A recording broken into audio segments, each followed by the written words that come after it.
السلام علیکم ناظرین، میں عبدالسمیر 4K نیوز میں آپ کا استقبال ہے۔ ناظرین، آج میں آپ کو سیلانی بابا کی درگاہ یعنی حاجی عبدالرحمن عرف سیلانی بابا رحمۃ اللہ علیہ کی بارگاہ کی زیارت کراؤں گا اور سرکار کے بارے میں آپ کو واقف کراؤں گا۔ تو چلیے ناظرین، ابھی تک اگر آپ نے ہمارے اس چینل کو سبسکرائب نہیں کیا تو ویڈیو کو شروع کرنے سے پہلے جلد از جلد سبسکرائب کر لیں تاکہ آپ کو ایسے اور بھی معلومات ہو۔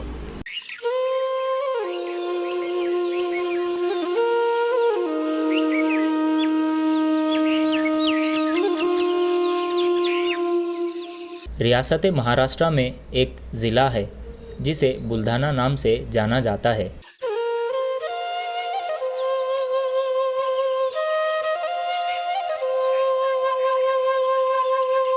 اسی بلدھانا ضلع میں ایک دیہات جسے سیلانی نام سے جانا جاتا ہے۔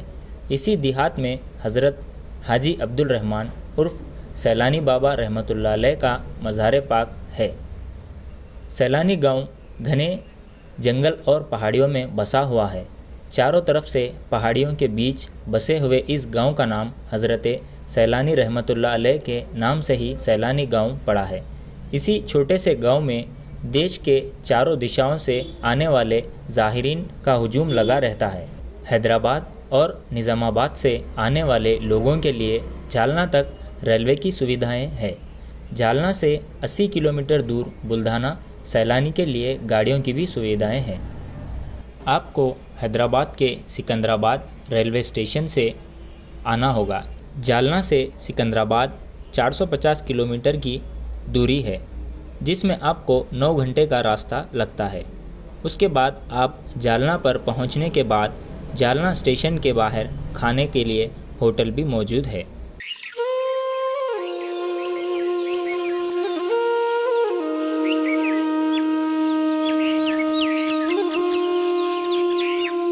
یہاں کھانے سے آپ فارغ ہو سکتے ہیں۔ اس کے بعد آپ کو یہاں سے گاڑیاں مل جائیں گے۔ جالنا سے آپ کو قریب 80 کلومیٹر دور جانا ہے۔ اس کے بعد آپ بلدھانا یعنی سیلانی بابا کی درگاہ پہنچ جائیں گے۔ یہاں آپ کو رہنے کے لیے ہوٹل کی سہولت بھی موجود ہے۔ یہاں آپ کو کھانے کے لیے ہوٹل اور ضرورت کی چیزوں کے لیے کئی دکانیں بھی موجود ہیں۔ آئیے ناظرین اکرام، آپ کو سرکار کے کچھ خصوصی اور خاص باتوں سے واقف کراتے ہیں۔ آج ایک ایسے اللہ کے ولی کی سوانح حیات پر روشنی ڈالیں گے جو اسی صدی کے ایک پائیدار بزرگ ہو گزرے ہیں۔ ویسے تو آپ کی ولادت دہلی کے ایک معزز خاندان میں ہوئی۔ آپ کے والد محترم کالے خان صاحب کا شمار دہلی کے شرفا میں ہوتا تھا۔ اس کا ثبوت اس بات سے ملتا ہے کہ آج بھی دہلی کی ایک بستی کالے خان کے نام سے منسوب ہے۔ اتنا ہی نہیں بلکہ کالے خان نام سے بسیں بھی چلتی ہیں۔ ہر چند کہ آپ کا تعلق ہندوستان کی راجدھانی دہلی سے ہے، تاہم خدمت خلق کے جذبے اور احساس جواب دہی نے آپ کو صوبہ مہاراشٹر کے بلڈھانا ضلع کے ایک دیہات جو آج سیلانی نام سے جانا جاتا ہے لا بسایا۔ آپ کی پوری زندگی خدمت خلق میں گزری۔ آپ کی خدمت میں بلا تفریق مذہب و ملت دین دکھی، زندگی سے مایوس اور حالات سے پریشان لوگ آتے اور فیوز و برکات حاصل کرتے۔ آپ کی پیدائش بھی کسی کرامت سے کم نہیں۔ آپ کا تعلق دہلی کے ایک امیر اور معزز خاندان سے ہے۔ اللہ رب العزت نے آپ کے والدین کو عزت، دولت، شہرت ہر چیز سے نوازا تھا، مگر کمی تھی تو صرف اولاد کی۔ مگر اللہ رب العزت اپنے نیک بندوں کو مایوس نہیں کرتا۔ اس کی رحمتیں کسی نہ کسی ذریعے سے ان تک پہنچ جاتی ہیں۔ ایک دفعہ کا واقعہ ہے ناظرین کہ آپ کی والدہ بہت مایوس و غمگین بیٹھی تھیں۔ اسی وقت وہاں ایک درویش تشریف لائے۔ آپ نے گھر میں سے کچھ آٹا وغیرہ درویش کی خدمت میں پیش کر دیا۔ اس فقیر درویش نے آپ کے چہرے کو پڑھ لیا اور اداسی کا سبب دریافت کیا۔ آپ نے اولاد سے محرومی سے متعلق حقیقت بیان کی۔ فقیر درویش نے اپنی جھولی سے ایک پھول نکال کر آپ کے والدین کو پیش کیا اور کہا کہ آپ اسے کھا لیجیے۔ اللہ تعالیٰ آپ کی مراد پوری کرے گا۔ اور نصیحت کی کہ اس بچے کا نام عبد الرحمن رکھا جائے۔ اتنا کہہ کر فقیر درویش وہاں سے رخصت ہو گئے۔ فقیر درویش نے جس طرح رہنمائی کی تھی، آپ کے والدین نے اس پر عمل کیا، اور کچھ مہینوں بعد کالے خان کے گھر آپ کی ولادت ہوئی۔ لہذا والدین نے آپ کا نام عبد الرحمن رکھا۔ یہ الگ بات ہے کہ آپ ایک معزز اور امیر گھرانے کے چشم و چراغ تھے، مگر آپ کا بچپن عام بچوں کی طرح نہ تھا۔ آپ کو بچپن سے ہی کشتیوں کا بڑا شوق تھا۔ ایک مرتبہ کا واقعہ ہے کہ آپ کشتی کا مقابلہ جیت کر خوشی و مسرت سے سرشار شہر سے آ رہے تھے۔ سر راہ ایک بزرگ سے ملاقات ہو گئی۔ بزرگ نے کہا کہ دنیا کی کشتی کی جیت بھی کوئی جیت ہے؟ اصل جیت اور خوشی تو دوسروں کے دکھ درد دور کر کے ہی حاصل ہوتی ہے۔ اس واقعے نے آپ کی دنیا ہی بدل ڈالی۔ آپ کافی بے چین رہنے لگے اور 14 سال کی عمر میں خدمت خلق کے لیے گھر سے نکل پڑے۔ ناظرین اکرام، سفر کے دوران آپ کی ملاقات ایک فقیر سے ہوئی۔ انہوں نے آپ کو حضرت خیر الدین شاہ مجرد رحمۃ اللہ علیہ کی خانقاہ میں حاضری کی تلقین کی۔ آپ مصطفیٰ آباد چوپڑا میں حضرت خیر الدین شاہ مجرد رحمۃ اللہ علیہ کی خانقاہ میں تشریف لائے۔ آپ کے نورانی چہرے کو آپ کے پیر و مرشد دیکھتے ہی رہ گئے اور عبد الرحمن کو خانقاہ میں رہنے کی اجازت دے دی۔ کئی دن بیت گئے۔ آپ کو جس چیز کی تلاش تھی اس سے آپ ابھی تک محروم تھے۔ مایوسی و ناامیدی کے عالم میں آپ خانقاہ سے نکل پڑے۔ آپ جیسے ہی بغیر اجازت خانقاہ سے نکلے، پیر و مرشد کو روحانی علم کے ذریعے انکشاف ہو گیا اور پھر آپ کو خانقاہ واپس بلا لیا گیا۔ ایک طویل مدت کے بعد وظائف، روحانی علوم اور خلافت سے متعلق تمام باتیں آپ کے سینے میں منتقل کی اور پھر آپ کے سر خلافت کا صحرا باندھا گیا۔ ضروری کتابیں، سلسلہ نقشبندیہ، قادریہ، چشتیہ، سہروردیہ وغیرہ ہم سلسلوں کے اجازت نامے، شجرہ وغیرہ عنایت کر کے رخصتی کی اجازت مرحمت فرمائی، اور پھر شروع ہوا خدمت خلق اور کرامتوں کا سلسلہ۔ جیسے ہی آپ خانقاہ سے نکلے، آپ نے دیکھا کہ لوگوں کی ایک بھیڑ گاؤں کے چوراہے پر جمع ہے اور ایک کتا مردہ حالت میں پڑا ہوا ہے۔ کسی بات پر وہاں موجود لوگوں سے آپ کی بحث ہوئی اور آپ جلال میں آ گئے۔ اسی کیفیت میں آپ نے کتے کو اٹھنے کا حکم دیا۔ کتا اپنی دم جھاڑتا ہوا اٹھا اور بھاگ گیا۔ جب یہ خبر آپ کے پیر و مرشد تک پہنچی تو آپ نے سیلانی بابا کو ایسا کرنے سے منع کیا اور نصیحت کی کہ عبد الرحمن، آپ کو یہ علم کرامتوں کے اظہار کے لیے نہیں بلکہ خدمت خلق کے لیے عطا کیا گیا ہے۔ آپ نے خدمت خلق کے حوالے سے اشد ضروری موقعوں پر کرامتوں کا اظہار بھی کیا۔ ایک پیپل کے درخت میں ازدہ کی شکل میں جن کا بسیرا تھا جو ادھر سے گزرنے والے مسافروں اور راہگیروں کو پریشان کرتا تھا۔ آپ نے اس کا خاتمہ کر کے اس کے ظلم سے لوگوں کو نجات دلائی۔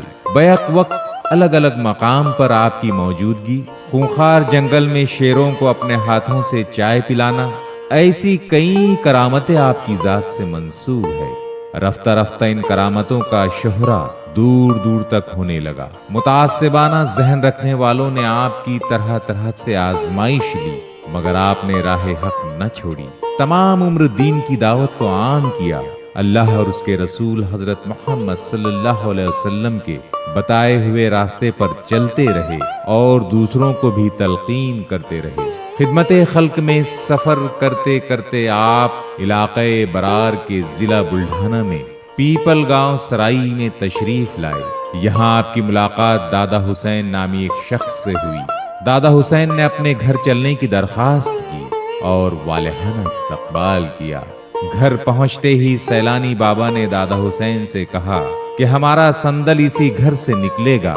آج آپ کو اس دنیا سے رخصت ہوئے تقریباً 103 سال پورے ہو گئے ہیں، مگر آپ کی وصیت کے مطابق ہر سال سندل اسی گھر سے بڑے ہی تجھ کو احتشام کے ساتھ نکلتا ہے اور انشاءاللہ یہ سلسلہ جاری و ساری رہے گا۔ عبادت کے لیے آپ گاؤں سے دور گھنے جنگل میں اپنے رب کے حضور سجدہ ریز ہوتے۔ دوران عبادت خونخوار جانوروں کا گزر ہوتا۔ اکثر یہ دیکھ کر آپ کے مریدین گھبرا جاتے کہ کہیں بابا کو یہ جانور نقصان نہ پہنچائیں، مگر آپ ڈر اور خوف سے بے نیاز اپنی عبادات میں مصروف رہتے۔ شیر اور خونخوار جانور کبھی آپ کا سراہنا بنتے یا کبھی بڑے ہی مؤدبانہ انداز میں آپ کے ارد گرد بیٹھ جاتے۔ مریدین کے لیے یہ باتیں بڑی ہی حیرت انگیز ہوتی۔ اس علاقے میں اکثر سوکھا پڑ جاتا تھا جو خلق خدا کے لیے بڑا ہی پریشان کن ہوتا۔ یہی وجہ ہے کہ جب خدا کے بندے پانی نہ ہونے کے سبب بے چین، نڈھال اور بدحواس ہونے لگے تو بابا سیلانی کا جوش رحم شدت کے ساتھ ابھرا اور آپ نے اسی علاقے میں ایک جگہ پانی کا جھیرا جاری ہونے کا حکم دیا۔ یہ اللہ کے ایک محبوب بندے کا حکم تھا جسے اللہ کے اذن سے روبے عمل ہونا ہی تھا، سو ہو کر رہا، اور اس طرح سے پانی کا جھیرا جاری ہو گیا اور 100 سال سے مسلسل جاری ہے۔ آپ نے اپنے ہاتھوں سے پانی کے جھیروں کا انتظام کیا تاکہ اللہ کے بندوں کے ساتھ ساتھ دیگر مخلوق بھی اپنی تشنگی بجھا سکیں، اور جب تک رب کائنات چاہے گا جاری و ساری رہے گا۔ اس جھرنے میں آج تک پانی کی کمی نہیں ہو سکی اور مخلوقات کو مسلسل فیض حاصل ہو رہا ہے۔ محترم ناظرین، فرمان خداوندی ہے کہ جب کوئی بندہ میری رضا و خوشنودی کے راستے پر چل پڑتا ہے تو میں اس کی آنکھ بن جاتا ہوں، اس کے ہاتھ اس کی زبان بن جاتا ہوں، اور ہمارا ایمان ہے کہ اللہ جل شانہ کا فرمان حق ہے، حق ہے، حق ہے۔ شاید علامہ اقبال نے اسی لیے یہ کہا کہ مٹا دے اپنی ہستی کو اگر کچھ مرتبہ چاہے، کہ دانا خاک میں مل کر گل و گلزار ہوتا ہے۔ بابا سیلانی رحمت اللہ علیہ بھی خدا کے بندوں میں سے ایسے بندے ہیں کہ جنہوں نے رب کائنات کی رضا و خوشنودی میں اپنے آپ کو فنا کر دیا۔ پھر یہ کیسے ممکن تھا کہ خدا تعالی بابا سیلانی کے ہاتھ، آنکھ، زبان نہ بنتا؟ سیلانی سرکار کے دربار میں بلا تفریق مذہب شردھالو اپنے من میں مرادیں لے کر آتے ہیں۔ قومی یکجہتی کی ایسی مثال شاید ہی کہیں نظر آئے۔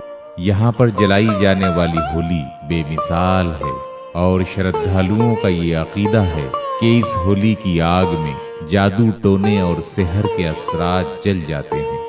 ہولی جلنے کے ٹھیک 5 دن بعد شروع ہونے والا یہ میلہ اپنے آپ میں کئی خصوصیات کا حامل ہے۔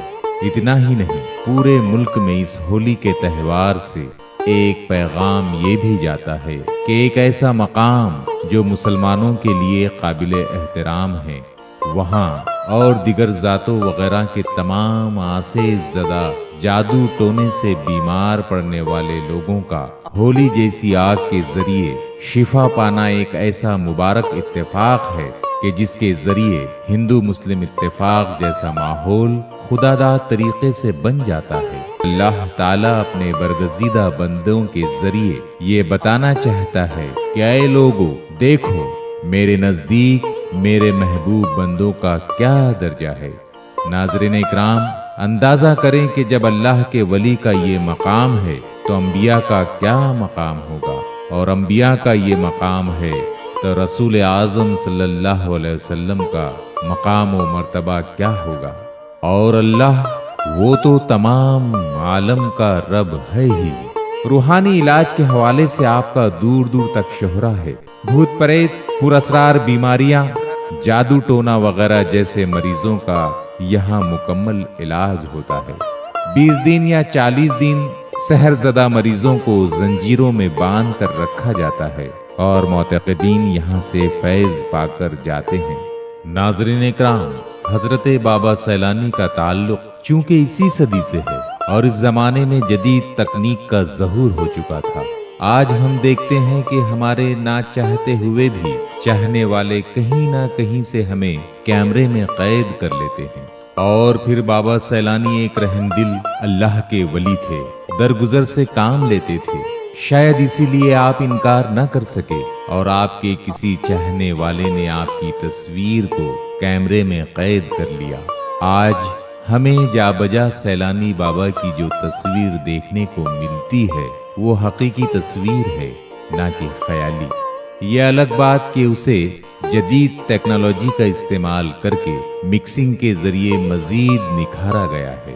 تقریباً 103 سال پہلے سیلانی بابا نے یہ پیشن گوئی کی تھی کہ حسین دادا یہ دونوں پہاڑیاں دیکھ رہے ہو، انشاءاللہ ان دونوں پہاڑیوں پر روشنی ہی روشنی رہے گی، میلہ لگے گا اور ایک جم غفیر ہر سال یہاں موجود رہے گا۔ ہر سال معتقدین لاکھوں کی تعداد میں زیارت کے لیے یہاں آتے ہیں۔ بالآخر اللہ کے اس ولی نے عرس کے دوران کا منظر بیان کرتے کرتے جامن کے پیڑ کے نیچے اس دنیا کو خیر آباد کہا اور اپنے مالک حقیقی سے جا ملا۔ انا للہ و انا الیہ راجعون۔